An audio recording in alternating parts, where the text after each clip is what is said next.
a new century and the reign of a new king, Edward VII, ushered in an age of dramatic scientific changes, stunning new inventions and groundbreaking discoveries.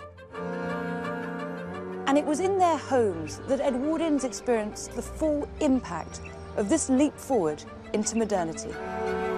It offered a brave new world, but these mod cons were all untried and untested, and soon turned the Edwardian home into a hazardous place to be. Absolutely lethal. She covered her face in poison. Vogue was advertising arsenic soap for that offending pimple. Products that were brilliant, maybe not so brilliant, and downright dangerous.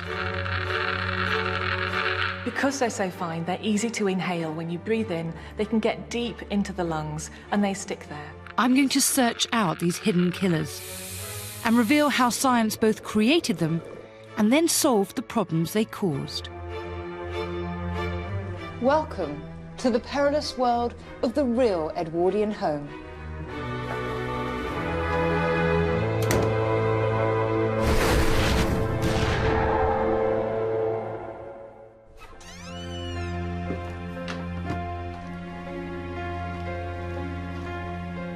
This is a typical house of the Edwardian period.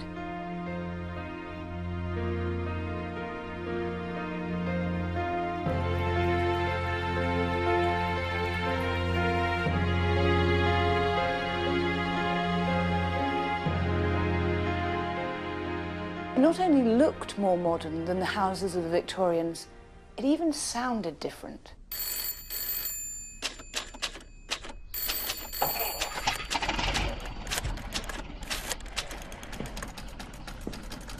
Queen Victoria died in 1901.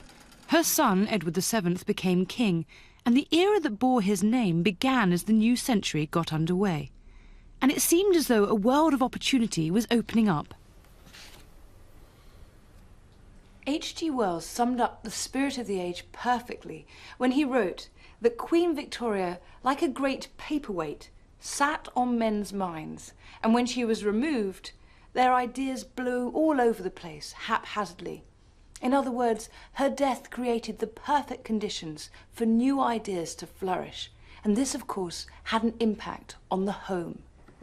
In the first 5 years of Edward VII's reign, over 140,000 British patents were granted. But if that's your blooming game, I intend to do the same. So the little of what you fancy does it good. Like the Victorians before them, the new Edwardian middle classes had the spare cash to purchase products that would make their home lives more comfortable. The most exciting new invention on the market was electricity. It would not only transform every room of the Edwardian house, but it would make possible a whole host of new domestic inventions and gadgets.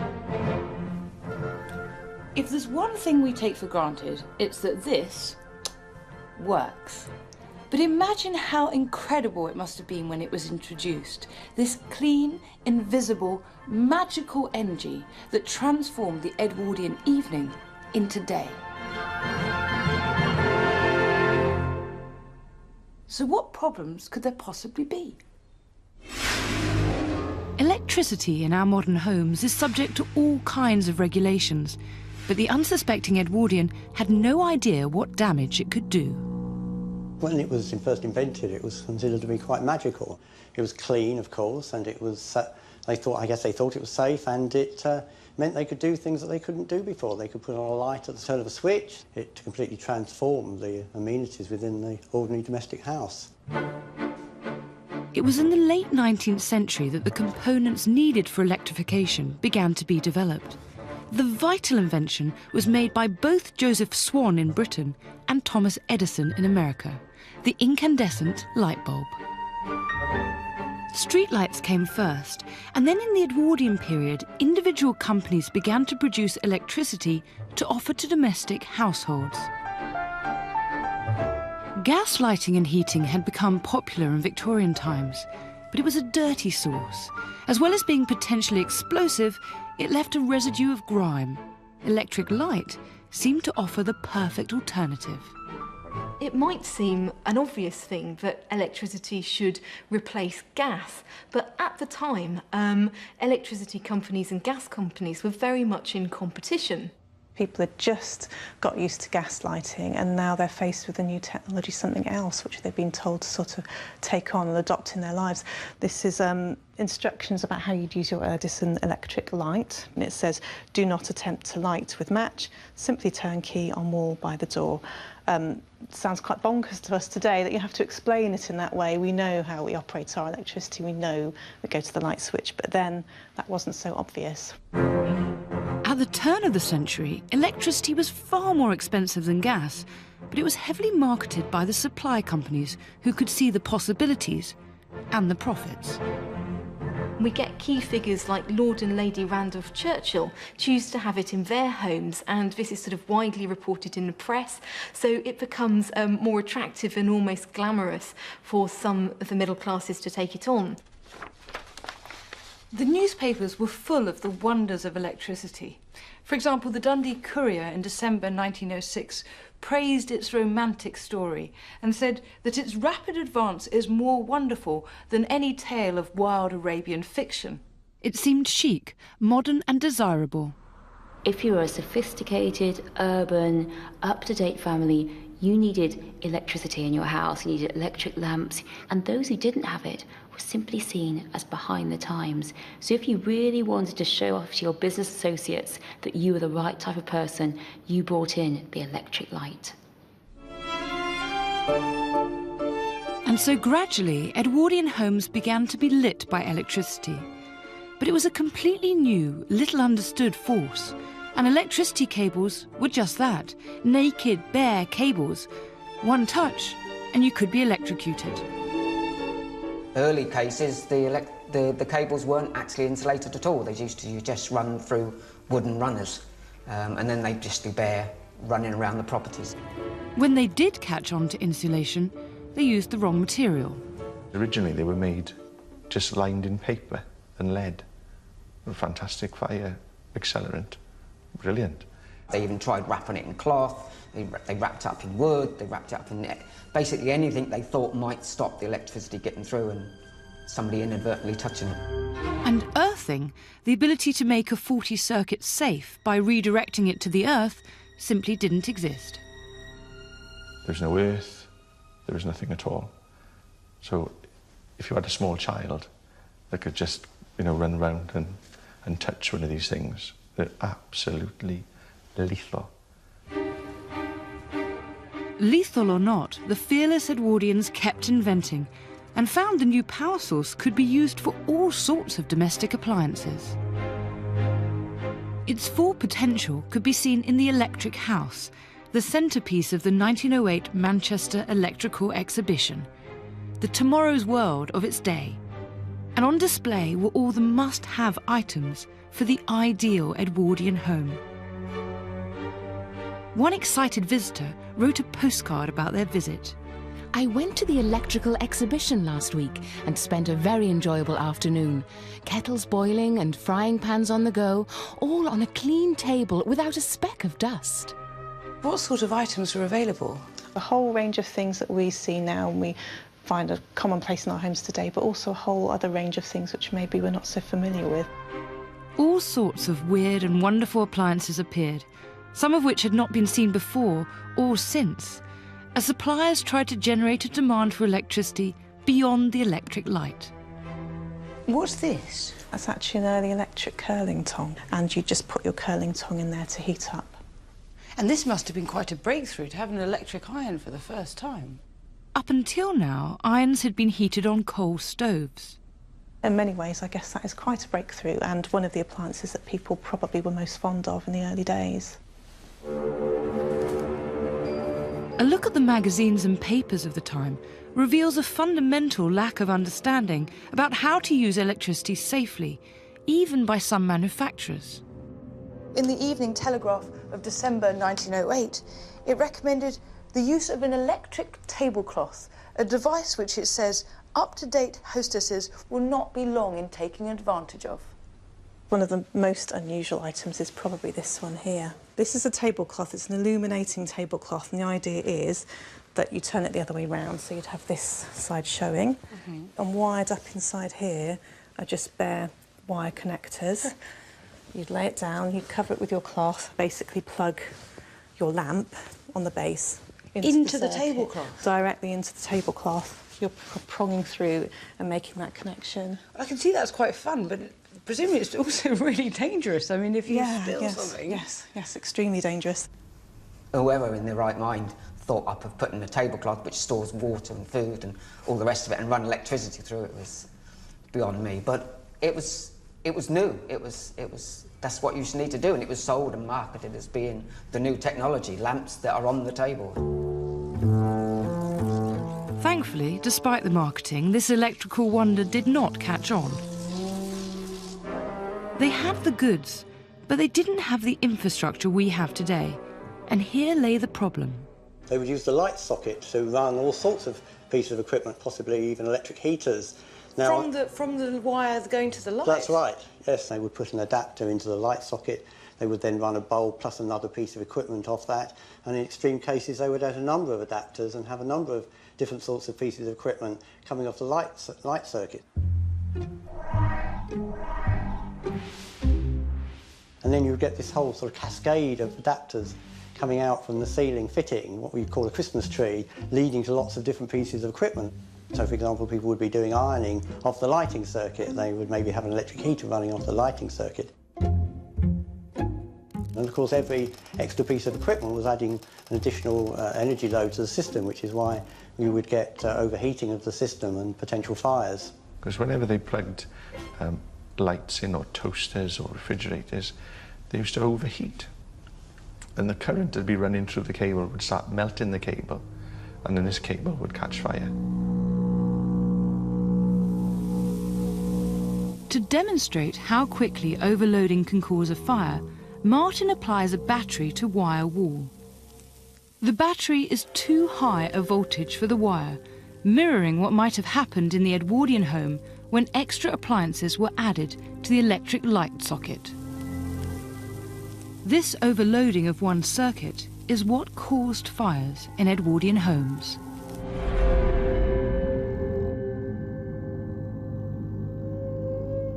It wasn't safety regulated in the way ours is now.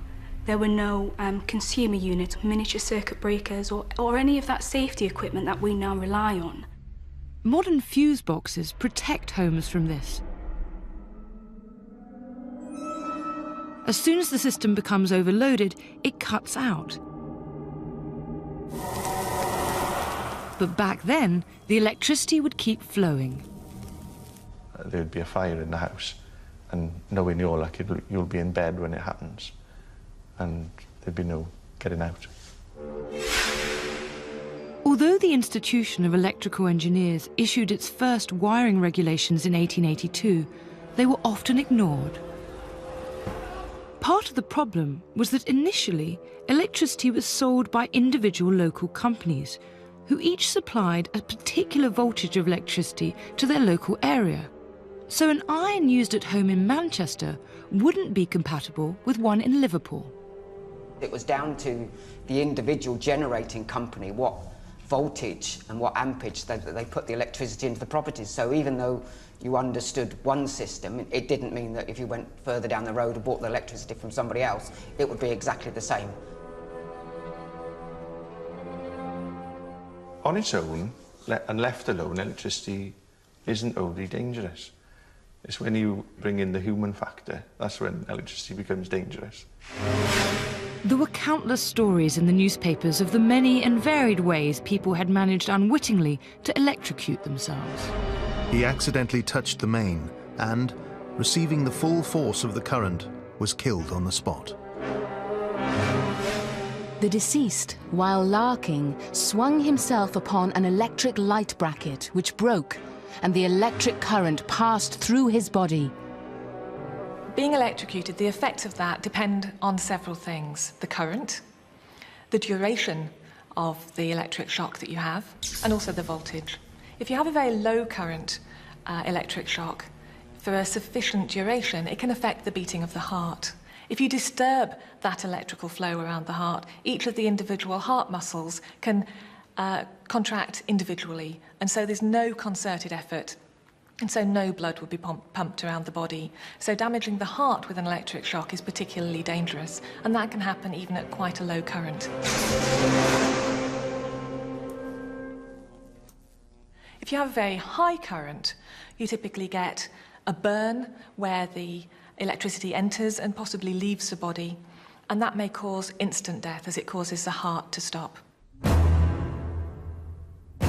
Though slow to address the dangers of electricity, Edwardians credited it with all kinds of health-giving properties, which led to some strange practices.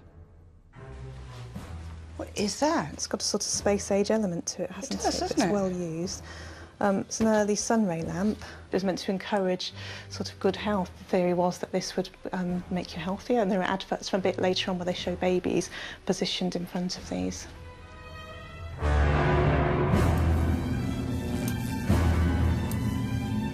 The therapeutic use of electricity also extended into the medical profession, where it was applied to a range of physical and mental illnesses. Have you got any other surprising items? Yes, there are some surprising items. This is a fairly early massage machine, electric massage machine. It's a bit like a ray gun, I think, that one. It does look a bit like a ray gun. Or a sort of a microphone. You think Elvis. And this is for massage? Ostensibly for massage. It was often used for more intimate sort of purposes as well, but it was sold as an electric massage machine. Right, OK.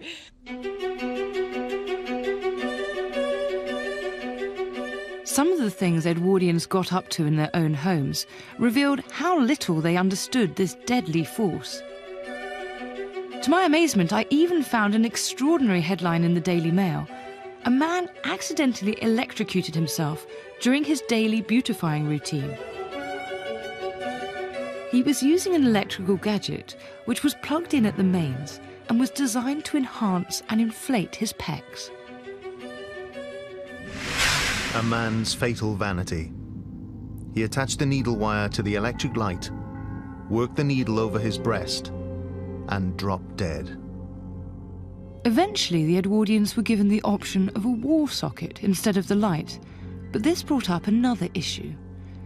At the time, both the plug and the socket contained metal, which created a small spark when they came into contact.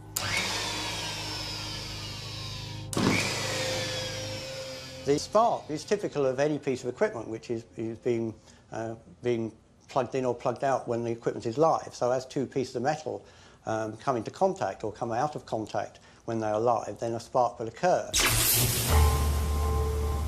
As most Edwardian homes were still using a lot of gas, which was prone to leaking, this small spark could be enough to cause a big explosion.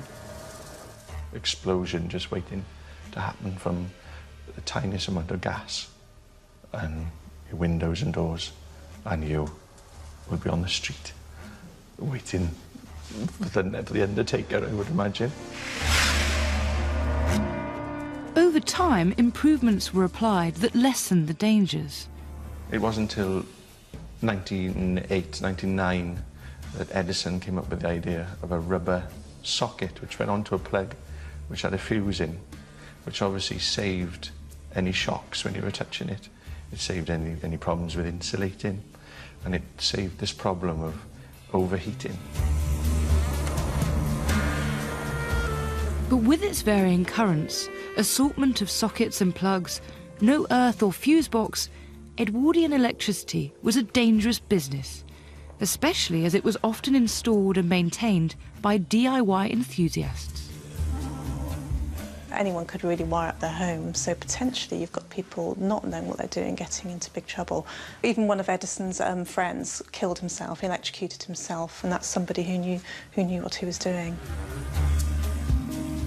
By 1915, there were 600 separate electricity suppliers across the country. The demands of war led the government to take steps to set up electricity commissions to make the generation and supply of electricity more efficient. And then the government actually made a declaration that we would all use the same current, voltage, it would all come through the same way, and it was the start of the grid. Despite all its early dangers, electricity became the utility of choice for the modern Edwardian. By 1913, most of the 1 million new middle-class homes that had been built in Britain had electricity wired in, and people were learning to use it with care.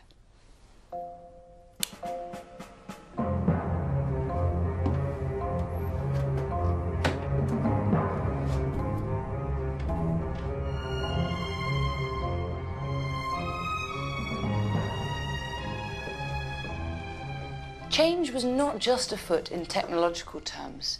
Edwardian society was also changing dramatically. This was an age of great social reform, and above all, it was an age of female advance.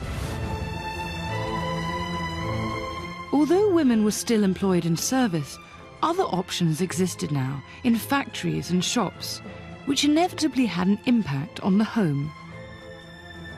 Increasingly, the Edwardian housewife, particularly the middle and lower class housewife, she really felt she shouldn't have to spend her entire day doing housework. And so there was a real growth of labour-saving devices, of ways in which the Edwardian woman could save her time, could not be doing the drudgery of the old days.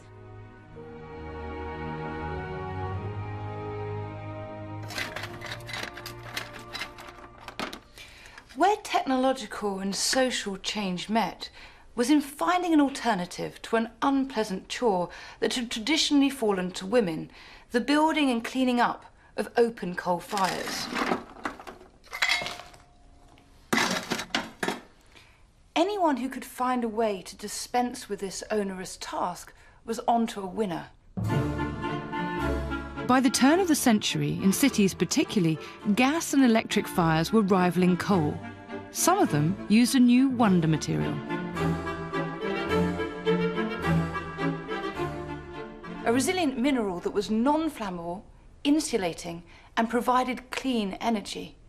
The new material was hailed as a miracle. Its name, asbestos.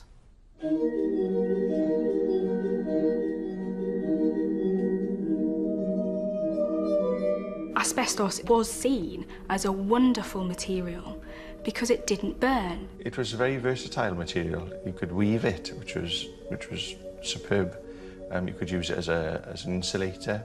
It's good for soundproofing, it's good for thermal efficiency, it was good for fire resistance. It was really the wonder stuff. It was strong and it was very, very cheap. Asbestos is naturally occurring and had been used for thousands of years, but never on an industrial scale. By 1909, it was embedded in all sorts of manufacturing processes. In the late Edwardian period, they were turning 190,000 metric tons of asbestos over. They were mining it. Phenomenal amount coming out of South Africa, Russia, Canada, America, all being imported into Britain and then off to the asbestos factories. Every day was like Christmas Day, because when they walked through the factory, it was snowing and it was asbestos dust. Edwardians were happily working with what we now know to be a carcinogenic killer. The first person to alert the authorities to the possibility there could be a problem was a factory inspector. The earliest account of the health hazard of working with asbestos came from Lucy Dean, one of the first female inspectors of factories in the UK. Writing in 1898, she included asbestos work as one of the 4 dusty occupations under observation that year, quote, on account of their easily demonstrated danger to the health of workers. Dean's report notes that where the particles are allowed to rise and remain suspended in the air, the effects have been found to be injurious, as might have been expected. If you look through the records, there are instances around about the late 1800s of actually it was a 19-year-old asbestos worker who they carried out a post-mortem on, and they actually found fibrous substances in his lungs. Asbestos fibres are very, very fine, about 1/100th of the width of a human hair, so you can't really see them with the naked eye. But because they're so fine, they're easy to inhale. When you breathe in, they can get deep into the lungs and they stick there. Initially, they cause scarring, something called asbestosis, with fibrosis and scarring of the lungs, which starts to replace the normal lung tissue with fibrous scars, which means that the lungs aren't doing their job properly. But although Dean raised the alarm, her findings were ignored for many years. People might have noticed it caused difficulty with breathing, but nothing was done. They didn't really know what it was, and they used to just put it down to bronchial problems or, breathing problems of some description. But they were starting to think that there may be something in these new substances that weren't good when they actually mixed with humans. What the Edwardians didn't appreciate at the time was the exact deadly nature of asbestos. This is what a lung looks like when it's been destroyed by asbestos fibres. The real danger of asbestos is in causing a particular cancer called mesothelioma. This affects the pleura, and it's an abnormal growth. It can encase the lungs and spread throughout the body. It's almost completely untreatable, and it certainly was in the early part of the 20th century. Unfortunately, because of its amazing qualities, by now asbestos was being used in all sorts of products throughout the home. It was actually quite good for lining water tanks. So unfortunately, we then put asbestos inside water tanks, and then we were taking water out of the tanks through lead piping with asbestos. And it's a case of how many problems do you want to put in one place and then reap the benefits years down the line? They started making floor tiles, ceiling tiles. It was lining their boilers. You made gutters out of it. You could make a cistern for your toilet out of it, your toilet seat even. The amount of applications that asbestos actually had in gutters, in fascia board, in tiles, in Artex, it's in just about everything.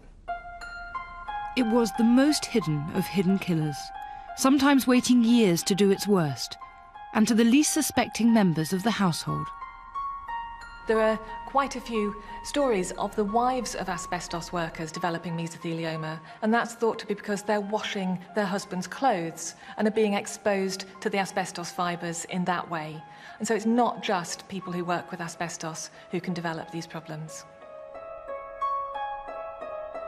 The dangers of asbestos in the home were different to the problems in the factory. When asbestos remained undisturbed in the fabric of the building, its fibres would not be released into the air. It's really disrupting asbestos that causes the problem so that you breathe in the fibres. So you hear today about buildings that have been condemned because they have a lot of asbestos in the walls. That probably wouldn't cause any problem to somebody walking through the building, but if you were to knock it down, those fibres could get into the atmosphere and be breathed in.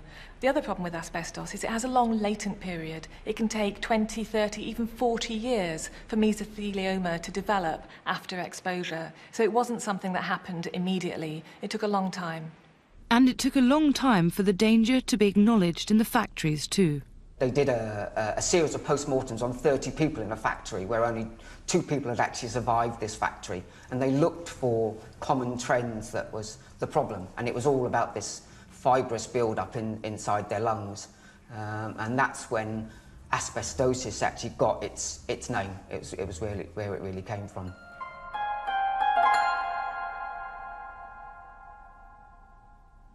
Partly because of cover-ups, partly because of a desire not to know, the dangers of asbestos didn't become public until the 1920s. The first asbestosis diagnosis by the British Medical Journal was not until 1924, and legislation took much longer to follow. Mrs. Lily Harriott died from fibrosis of the lung caused by inhaling of asbestos dust. I think sometimes it was ignorance, other times it was for profit. There was so much money to make out of it. The death rate in factories led to a decline in the use of asbestos, and it is banned today, but it remains hidden in many buildings. A lot of people don't actually know about the widespread applications of asbestos that are no doubt still in properties today. Even now, over 100 years later, there are annually more deaths in the UK due to mesothelioma than deaths caused by road accidents. And it could be argued we won't know the final death toll for another 100 years. To this day, asbestos remains a true hidden killer.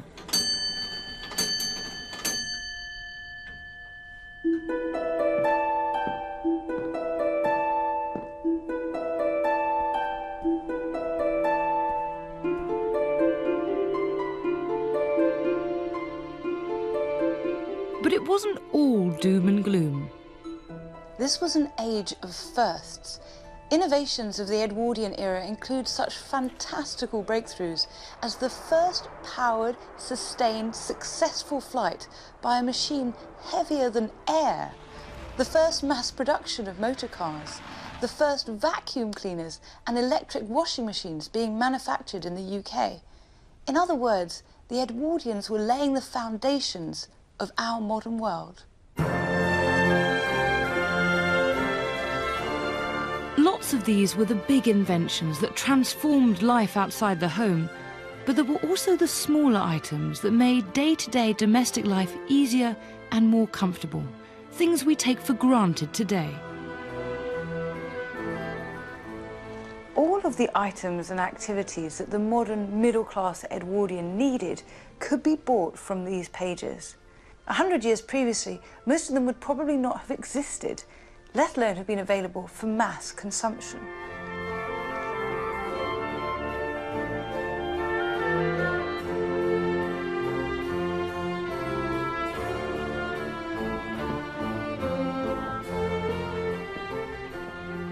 It's in the kitchen that we find the greatest technological marvels of the Edwardian age, making domestic life easier and sometimes shorter. If you were really up to date and had money to burn, what could be more desirable than a brand new refrigerator? Food preservation was a major issue in Edwardian times. Initially, they made purpose-built cold cabinets to store food. They were carved out of timber, lined with sawdust, it could be rabbit fur, and then your item was put inside and packed with ice. Ice was shipped in from the Arctic and distributed to people's homes, but no matter how well insulated, the ice would not last long. They wanted some other way of doing it, and technology gave them the answer, I suppose. So what came after ice? How did we get to the first fridges that used chemicals? To find out, I've come to South Bank University in London to meet refrigeration expert Professor Graham Maidment. So, is this enormous thing an early fridge? Yeah, it's an early invention of a fridge, dates probably about 1870, that sort of thing. This unlikely-looking fridge has been rebuilt from early designs. It was never actually manufactured, but is perfect to illustrate the first attempts at refrigeration. When a version did come onto the market, it wasn't cheap. The earliest commercial fridges, early 20th century, would have been about £700, that sort of price, and compared to a Model T Ford, which was maybe £500, so more expensive than a car. So early fridges were the plaything of the Edwardian rich and did not become affordable to the masses until much later. And how did it work? Refrigeration uses the principle of evaporation of the liquid to gas to produce a cooling effect. And if I can show you the little experiment, in this can we've got some butane, which is a common refrigerant that we use today. If we spray it, you can see it actually produces cooling as it hits the surface and evaporates. Well, yes. At first it's warm, but then it gets really cold very fast. The evaporating gas draws heat. This is how a fridge works. The Edwardian engineers understood they needed to create a cycle where a gas could evaporate, draw the heat, and return to liquid continuously. The refrigerant would have been in this pipes here and would have made this small container within here cold. Just this little thing in the middle here? Absolutely. I know, it's huge, isn't it? The whole machine is massive, just for a small amount of cooling. Yes, you could have put a pint of milk in there and that's about it. That's it. What's all this then? Well, that's basically making the refrigerant back to a liquid again. We've got a compressor that pumps it. This is a hand-driven one, so you'd have had a servant driving this. That's a terrible job. That's awful. You mean you'd have to be doing this all day, 24 hours a day, in order to keep that pint of milk cold? Absolutely. It took time for the technology to develop to cope with the chemicals they knew could work. This prototype was developed before electricity and well before rubber sealants. You can see here, you know, the sort of components that we would have used, the refrigerant wouldn't have stayed within the system, so it had leaked out. The trouble was that the early fridges weren't actually sealed fridges. So they used these gases and there would be a certain amount of seepage and leakage from these fridges. And this is what made the early fridges so hazardous. The dangers of the early fridges were actually in the chemicals that they used as the refrigeration. The ammonia, which was pretty flammable and pretty toxic. If you breathe in ammonia gas, it's immediately very toxic, so the eyes would start to water, your throat would become sore. It can cause chest pain, difficulty in breathing, and if you have enough of it, it can cause circulatory collapse and even death. You had sulfur dioxide, which was extremely toxic, and then you had methyl chloride. Only certain gases will turn from liquid to gas in the way required. Unfortunately, these properties also made them exceptionally dangerous. Gases like methyl chloride also had other uses. They actually used gases that, in the First World War, unfortunately, used to gas people in the trenches. He took ill after repairing a burst pipe in a refrigerator. Medical evidence showed that death was directly due to inhaling ammonia fumes. If you have any length of period being exposed to these gases, then you can get frostbite on the inside of your lungs. Your blood can pool on your heart. You were talking absolutely lethal materials to be using in the fridge. So not only were they poisonous, but they could be a fire hazard. These chemicals were volatile and could explode under certain conditions. Caused hundreds of deaths. The ammonia, typical, tiniest of leaks, and there's just an explosion waiting to happen. It would wipe everyone in the room out. It's pretty lethal stuff. Ether will auto-ignite with a temperature of about 160 degrees C, which is quite a low temperature. And actually, there's lots of things in our house that operate with a temperature of 160 degrees C. So switching on a light switch, potentially, could do that. So when the Edwardians were introducing all sorts of electric items into their homes, they were putting things that could actually set the ether on fire without a naked flame. That's right. So that's why it's not a good refrigerant for a domestic fridge.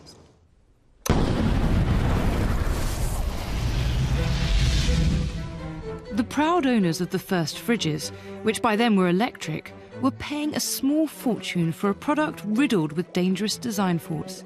Just as well, fridges didn't go into mass production until the 1950s, by which time the technology could control the chemicals.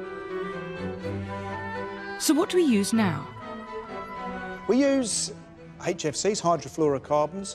We also use some of the old refrigerants as well still. We use ammonia and carbon dioxide, but we can use them in a better way because we've got better materials to contain them. They're actually sealed fridges now. The systems are actually a closed loop. So you have a compressor, you have the gases inside there.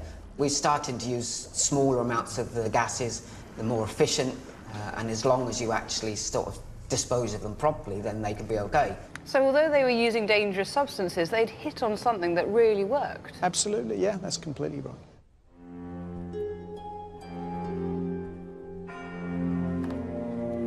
I'm going upstairs to the bedroom in search of the next killer.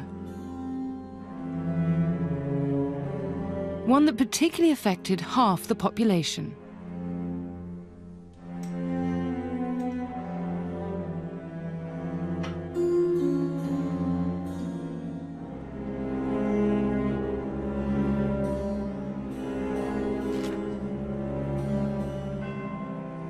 One of the consequences of the liberating social change of the period was that makeup, which the Victorians had denounced as the mark of a loose woman, became increasingly acceptable. The new Edwardian woman needed a little rouge and a dash of lipstick to look up to date. The desire to look beautiful remains a constant through the ages, but what is considered attractive in each era differs. The art of beauty, we always want to do the same things. And what distinguishes the Victorian period from the Edwardian period is that, you know, in the Victorian period, you were supposed to be perfectly beautiful with no assistance whatsoever. In the Edwardian period, you could use a little bit of help. By now, makeup was being sold over the counter in the new department stores, and the products were advertised to Edwardian women by actresses famed for their beauty. Actresses were seen as more acceptable by the Edwardians. One particularly famous actress, Lily Langtry, was actually noted very much for her beauty, and she really capitalised on this by lending her name to various beauty products, including face creams in this period. Lily Langtry here, advertising Pear soap, and she was apparently paid £132, which was exactly what she weighed. Lily Langtry's beauty was known to have caught the eye of the king, so it became a style to be copied. But beauty came at a cost. Makeup was not subject to any safety testing. Many new products made bogus claims, but were dangerous, and in extreme cases, a killer. The death of a young girl who had managed to acquire perforation of the stomach through eating raw rice, with a view to improving her complexion. The Edwardian woman was told to make herself beautiful, to catch her husband and to keep her husband. By doing so, she covered her face in poison. The dangers began before any makeup had been applied, with face cream. An Edwardian lady had to have a pure lily-white skin to distinguish herself from the sun-tanned working classes. And some of the most dangerous products are things like this. This is Harriet Hubbard Eyre moth and freckle lotion. What is that? Moths were sort of liver spots. It was a 19th century term for liver spots and discolorations on the skin. And a lot of them are well, pretty much camphor, bleach, ammonia, anything you could choose to sort of blanch your skin, because you had to have a pure lily-white skin. As late as sort of 1909, Vogue was advertising arsenic wafers, which you would take to get rid of, you know, any poor skin issues, and arsenic soap for that offending pimple.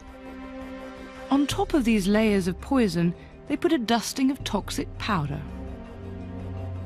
Poisonous chemicals have very bright and distinctive colours, and so there were lead compounds, for example, that were very white, and so women liked to use it on their skin as part of a face powder, and that would be absorbed through the skin and could cause chronic lead poisoning.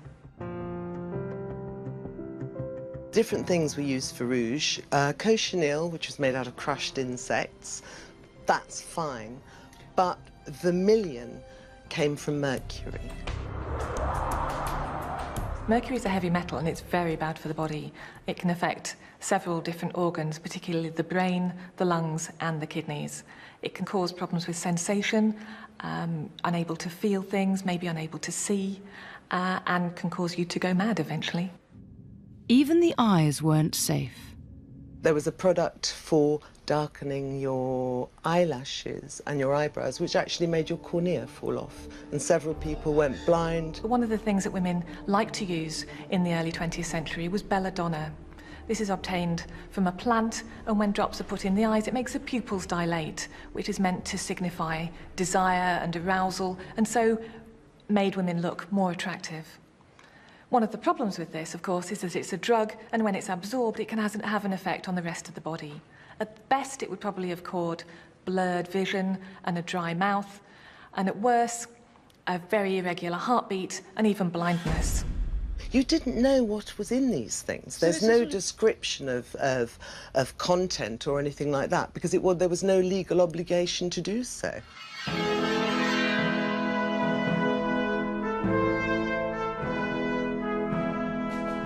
A lot of new treatments were encouraged at this time, all in the name of beauty. The crowning glory of an Edwardian woman was her hair, and to be truly fashionable it had to be curly, coiffed and big, a process that often destroyed what it was meant to enhance.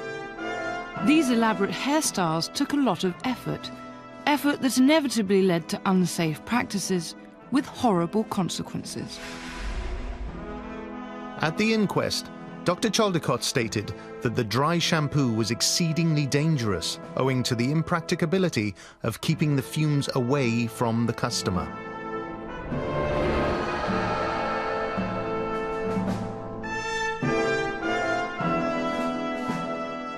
There was a big problem in the Edwardian period of female baldness. Why were women going bald? People were using very dangerous hair dyes, which was one of the causes, but the other big cause, I mean, you'd have been fine with your fabulous curls, but everybody curled their hair. And so if you're doing that, so allow me to demonstrate, this would give you a sort of a crimp. Yes. For travelling, you might have a little one like that. So you were curling your hair the whole time, and the dangers of burning with this were absolutely extreme. Tongs like these were heated in the fire and applied straight onto the hair, often burning it off. But worse was to follow. Carl Nestler came up with the first permanent waving machine in 1906, but not before he'd burnt his wife's hair off twice. Goodness me. So definitely, there's a reason for baldness, if ever I saw one. Messler's Wonder Machine involved wrapping the hair around rods and covering it with alkaline paste and, most dangerously of all, asbestos. Gas was then used to steam the curls tight. It would take 6 hours. It was extremely popular. Once your hair was right, you had the challenge of adding a hat, and so introduced another danger. Look at that whacking grey hat. You couldn't put your hat on your head without huge hat pins. These were up to 14 inches long, and that was another very dangerous thing, because you've got all that incredibly sort of sharp pointed end. Ladies were banned from wearing unprotected hat pins on omnibuses in case they scratched people. Suffragettes had their hat pins removed when they went into court in case they stabbed people. And Edwardian novelists did do lovely little sort of vignettes of ladies preserving their virtue by stabbing an aggressor and a dirty old man with a hat pin.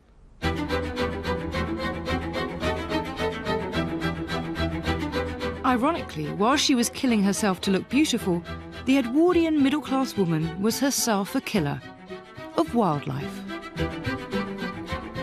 The biggest killer in the Edwardian home was undoubtedly the Edwardian lady herself, with her taste for hats decorated with the most exotic feathers and sometimes even whole dead birds. Thousands of songbirds, egrets, birds of paradise slaughtered in the name of millinery. A public outcry led to the end of the fashion for dead birds on hats and to the establishment of the Royal Society for the Prevention of Cruelty to Birds in 1904. Women, however, continued to be the willing victims of the beauty industry. Bald, blind, burnt, scarred, Edwardian makeup was a dangerous business. In fact, the early 20th century was poised on the verge of the mass production of cosmetics and the explosion of a whole new industry. One that would test their products first before releasing them on consumers.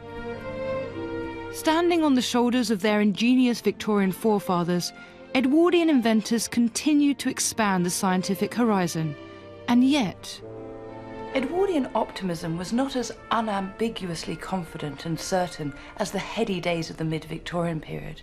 Things were moving fast, and the speed and consequences of change rightly concerned many commentators. Their great hopes of the future were matched by serious anxieties about what that future might bring, and many of their fears were justified. For their new explosive freedom introduced into the family home some of the biggest killers ever.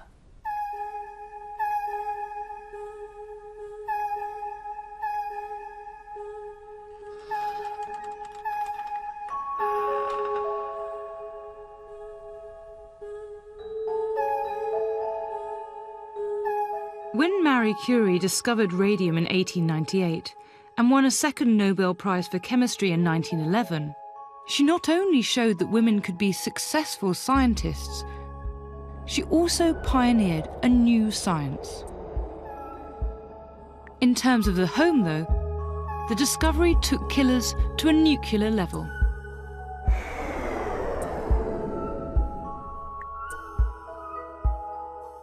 Radium was known as the wonder element, deemed capable of preventing disease and conferring medicinal benefits. It was used by doctors and quacks alike. Radium first came to the public's attention as a treatment for cancer, but it seemed to give off an energy that could be harnessed in the home in ways Madame Curie could not have imagined when she discovered it.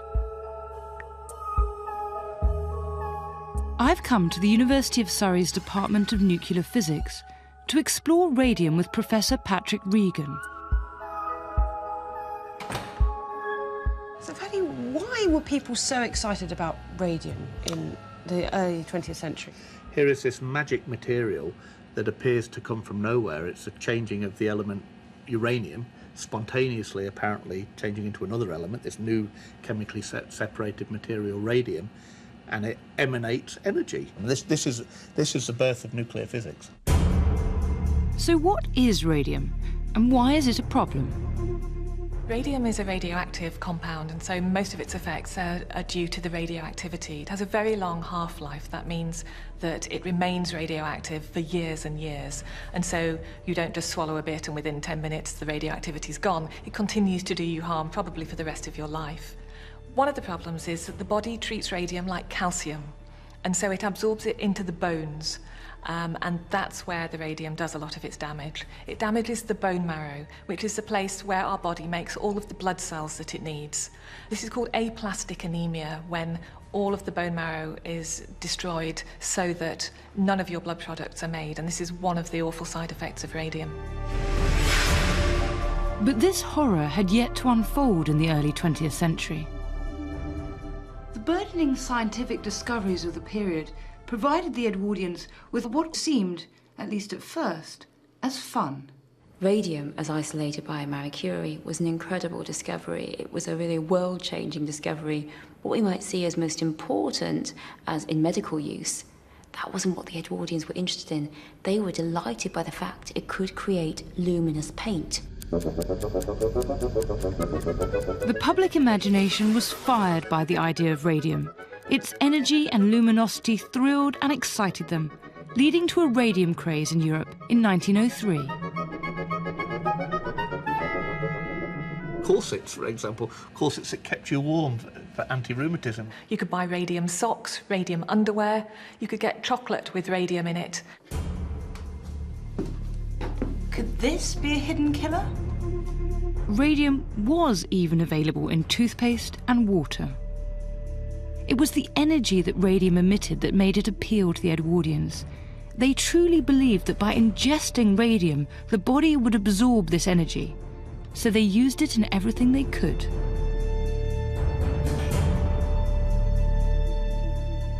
They even had radium spas where you could go and relax in the spa water surrounded by radium. Reports rather strangely also of condoms that had radium included in them. Men in particular thought luminous paint on their watch faces was pretty thrilling. So it was absolutely everywhere. Anywhere you looked, they used radium. It was a magic substance. It was seen as a sort of panacea for everything. It would be years before the damaging effects of radium were discovered. And it was one particular product that gave us a clue. One of the most popular items to buy for the home at this time was the luminous clock, and it was radium that made it glow in the dark. Radium on clocks was seen as a safety measure in the home because it meant that if you woke up in the middle of the night and there was a banging downstairs, you would know what time it was immediately from your clock. So they were sold as a safety precaution, as something that would really help you stay safe in the home. Such was the popularity of the luminous clock, a whole new industry grew up around its manufacture. Young women were employed to paint the dials. The girls who used to do that used to lick the tips of their brushes to give a fine point, and in doing so they would transfer some of the radium in the paint onto their lips. It was these working practices that led to the discovery of how fatal radium can be. Nowadays, we can measure that extremely accurately. So we can measure literally one radioactive decay at a time. As the paint dollars would have, we've got a Geiger counter here. So Susie, if you just bring that in. Using modern-day measuring techniques and this sample of luminous green paint, similar to that of the clock dials, we can show that the paint is producing alpha radiation. But when you place a barrier, similar to the glass on a clock face, between the paint and the Geiger counter, the radiation is reduced, and the damage it will do to the skin will be less. Putting it in basically attenuates the alpha particles. If alpha particles are external to the body, they do basically no biological damage, or very little biological damage at all. If you ingest radium inside you, it's a bone-seeking chemical. It will go into the surfaces of the bone and it will deposit its radioactive energy into that bone tissue. This is what happened to the women painting the clock dials. They developed something called radium jaw, which was necrosis of the bone. The bone was eaten away in their jaw. And it would also then go on to cause all the systemic effects, the effects on the rest of the body. But this radium jaw was very typical of women who worked with radium. If it deposits enough energy in the right way, it can change the DNA in some of the cells in that region, and that can lead to cancers.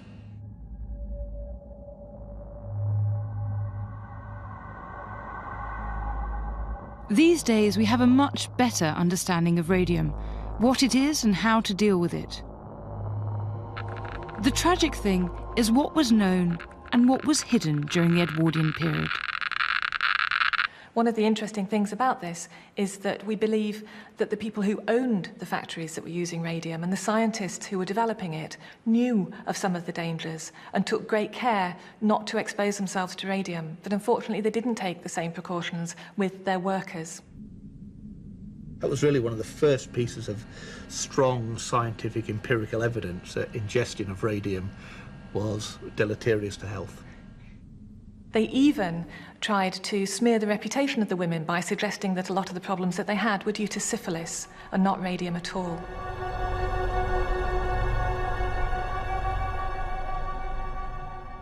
The damaging and often fatal side effects of radiation exposure were only realised in the late 1920s.